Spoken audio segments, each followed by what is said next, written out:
Good morning to all of you. Now we studied about the third chapter of class 11, motion in a straight line. In previous chapter we study about the unit and measurement. Now in this chapter we study about the motion or rest of a body. As you know that what is the mean of rest? When do you say that an object is at rest? When there is no change in position. Okay? When there is no change in position with respect to time, then the body is said to be at rest. Okay? Position of an object will not change with respect to time and with respect to surroundings. And motion, what is motion? Motion of an object is changing with respect to time and with respect to surrounding. जैसा कि हम सभी जानते हैं कि motion और rest ये आपके कैसी क्वांटिटीज होती हैं? They are the relative quantities.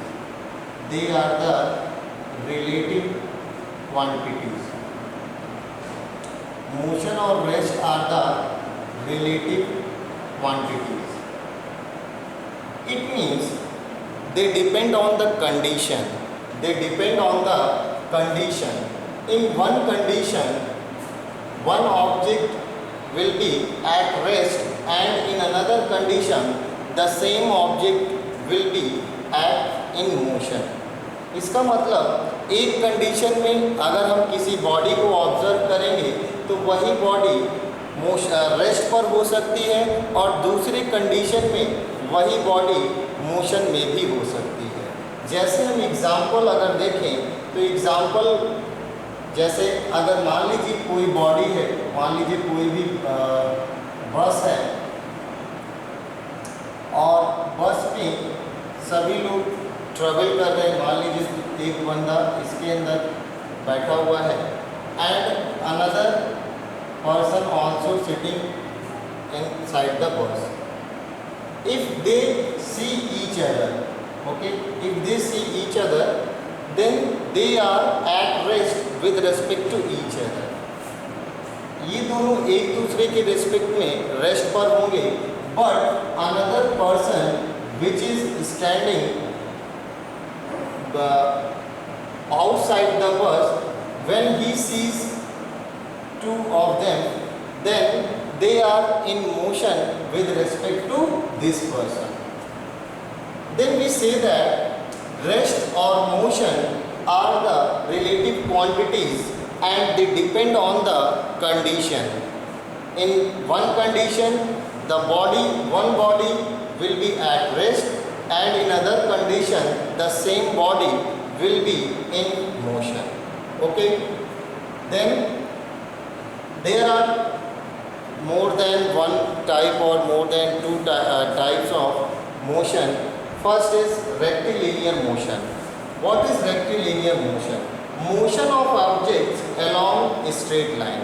When a body moves in a straight line, then its motion is said to be rectilinear motion. Another is curvilinear motion. When a body travels in curved path. Okay, or motion of object along a curved line or curved path is called curvilinear motion. Another topic is kinematics. Kinematics means it is a branch of physics in which we study about the rest or motion of a body. Okay, a branch of physics which deals with a study of motion of object without considering the cause of motion. There is no need to know the cause of motion in kinematics. Even we only study about the motion or rest of the object. There should be some reference point. What is reference point? The reference point is a point according to which we conclude about the motion or rest. ये एक ऐसा point होगा जिसके respect में हम बताएंगे कोई भी बॉडी रेस्ट पर है या मोशन में है. To specify the position of any object we need a reference point. You see in this example, this man is reference point. This man is reference point with respect to the man who are sitting in the bus. Okay. Another term is frame of reference. What is frame of reference? Frame of reference is a surroundings in which the reference point is situated. एक ऐसा reference point surroundings को बोलते हैं जिसमें ये आपका जो reference point होगा वो सिचुएटेड होगा. Let us suppose that this man is standing in bus stop. Bus stop के पास ये आदमी खड़ा है. Then the bus stop will be the frame of reference. Okay. A set of coordinate axis with reference to which we specify the state of rest or state of motion. Frame of reference के respect में ही हम बताएंगे कि वो जो reference point है वो इसी फ्रेम ऑफ रेफरेंस में प्रेजेंट है. Now proceed. In definition of motion there are two terms, position and with respect to time. What is the mean of change in position? Change in position, there will be some change in position when there will be some distance. So there is another term, distance. What is distance? It is the total length of the path along which a body moves. कोई भी path हो, let us suppose that a body A moves in a body A moves in a straight line from point P to Q. Then this is called the straight line, and the distance will be is equal to PQ. Distance is equal to PQ. This is a scalar quantity. What do you mean by scalar quantity? It means those quantities which needed only magnitude to represent it or to explain it. There is no need to direction. Okay, let us suppose that a man walk in east direction 2 meter.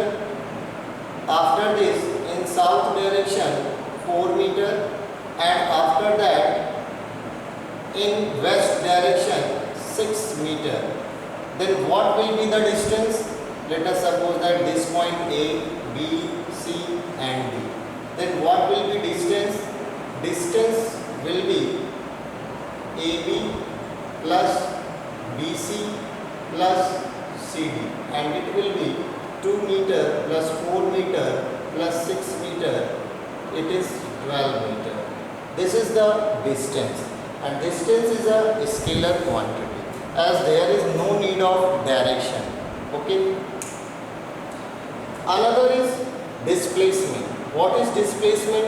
It is the shortest distance between initial and final position. Okay. In the previous example, if you want to find the displacement, then according to your definition, the shortest distance between initial and final position, okay, it will be AD. It will be AD. So displacement is equal to AD. Displacement is equal to AD. How we find AD? We know that the formula of area of trapezium. With the help of area of trapezium, we can find this side. Displacement is a vector quantity. Displacement is a vector quantity. Displacement is a vector quantity. As you know that in displacement there should be magnitude as well as direction also. So it is a vector quantity. What is vector quantity? Those quantities which needed magnitude as well as direction to explain it or to represent it. Those quantities are called the vector quantities. So displacement is a vector quantity. Now what is the SI unit of displacement? SI unit of distance is meter as well as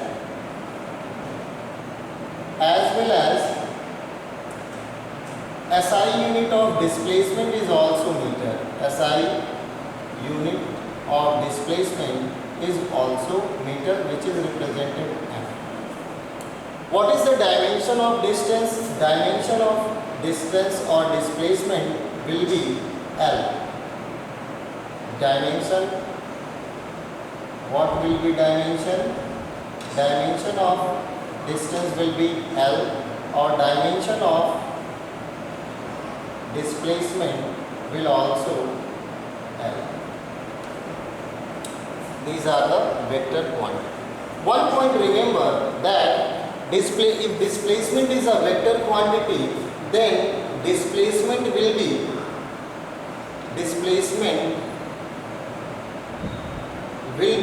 zero, positive or negative. One thing remember, displacement never can be greater than distance. Displacement can never be greater than distance, but it can be equal or less than distance. It can be less than or equal to distance. And distance never can be zero. Distance never can be zero. Distance कभी भी zero नहीं हो सकता. Now there is another term, speed. What is speed? It is defined as the distance traveled by the body divided by the time taken to travel. Speed is equal to distance upon time, and it is a scalar quantity. It is a scalar quantity. Its SI unit will be for distance meter and for time second. So meter per second. The SI unit of speed is meter per second. And what is dimension? Dimension for speed will be m l की power m t की power -1 or m की power 1 l की power 0 t की power -1. It is the dimension for speed. If a body travels 10 meter in 2 seconds, if a body covers or travels to 10 meter in 2 seconds, then what will be the speed of the body? Then what will be the speed? The speed will be distance upon time. It will be 5 meter per second. 5 meter per second. Now there is another topic, average speed. What is average speed? Generally, we use average speed in all the cases. If you say that the speed of the train is 60 km per hour, then it is not actual speed. It will be the average speed. As you know that there is no necessity of about the train that it is travel with constant velocity 60 km per hour. Okay. So average speed, it is defined as total distance traveled divided by total time taken to travel that distance. Okay. Let us suppose that x1 distance is traveled by the body in time t1, x2 distance traveled in time t2, x3 distance traveled in time t3. Then what will be average speed? It is represented by VAV, average speed is equal to total distance means x1 plus x2 plus x3 plus dot dot dot upon t1 plus t2 plus t3 dot dot dot. Okay, we can find the average speed by the formula. Average speed is equal to total distance travelled by total time taken, that is t1 plus t2 plus t3 plus dot dot dot. Okay students, now in next part we study about the velocity. Thank you.